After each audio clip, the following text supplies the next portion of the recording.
Bonjour, on se retrouve aujourd'hui suite à une nouvelle assez triste qui a touché ce qu'on appelle la famille Miss France. Il s'agit de la disparition de Charline Leray, qui avait été Miss Bretagne en 2006.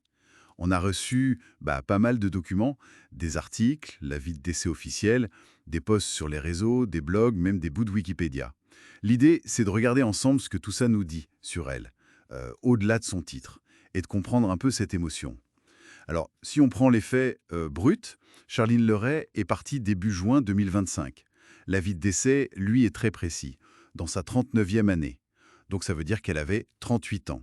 C'est un détail, mais bon, ça clarifie une petite confusion. Parfois, on lisait 39 ans.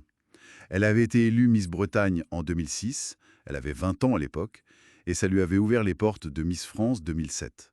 C'était l'année de Rachel Legrain-Trapani, si mes souvenirs sont bons. Elle venait de Lusanger, en Loire-Atlantique, et elle est décédée à Mandelieu-la-Napoule. Oui, et ce qui frappe tout de suite dans les réactions, c'est justement cette expression qui revient tout le temps, la famille Miss France. C'est intéressant de voir comment c'est utilisé, hein.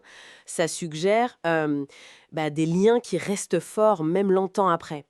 Même pour une Miss régionale, participer au concours national, visiblement, ça marque et ça crée une sorte de communauté. Et la précision sur l'âge dans l'avis de décès par rapport aux médias, ça rappelle qu'il faut toujours croiser un peu les infos, même pour les bases. Mais justement, cette famille, est-ce que c'est juste une belle image, un truc médiatique? Ou est-ce qu'il y a une vraie solidarité derrière? Ça expliquerait cette émotion si forte presque 20 ans après son titre régional. C'est une bonne question. Quand on lit les témoignages, notamment celui de Cindy Fabre, qui l'appelait notre chacha, ça sonne quand même très sincère, très affectueux. Ça fait pas façade, quoi. Au-delà du terme, il semble bien y avoir eu de vrais liens. L'émotion paraît authentique, oui. Et puis, ce qui ressort aussi beaucoup, c'est que sa vie, ce n'était pas que Miss France. Loin de là. On apprend qu'elle était professeure des écoles, dévouée, investie. C'est les mots qui reviennent. Et il y avait cette autre passion, le Tour de France.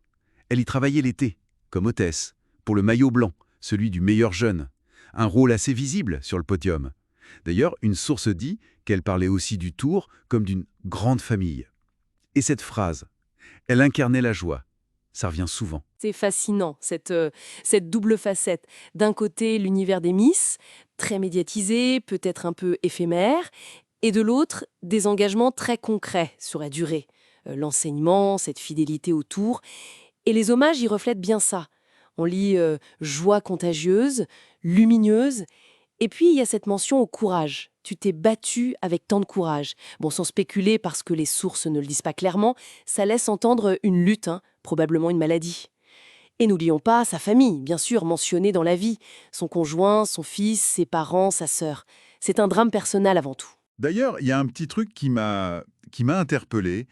Une vidéo sur YouTube la présente comme finaliste de Miss France 2007.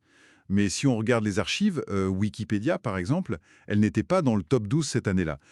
Bon, c'est pas très grave en soi, mais ça montre comment la mémoire ou un reportage un peu rapide peut parfois déformer un peu les faits. Exactement. C'est assez classique ce genre de petites variations dans les récits. Mais au fond, l'important et ce qui ressort de toutes les sources, qu'elles soient factuelles ou plus personnelles, c'est l'impact humain qu'elle a eu.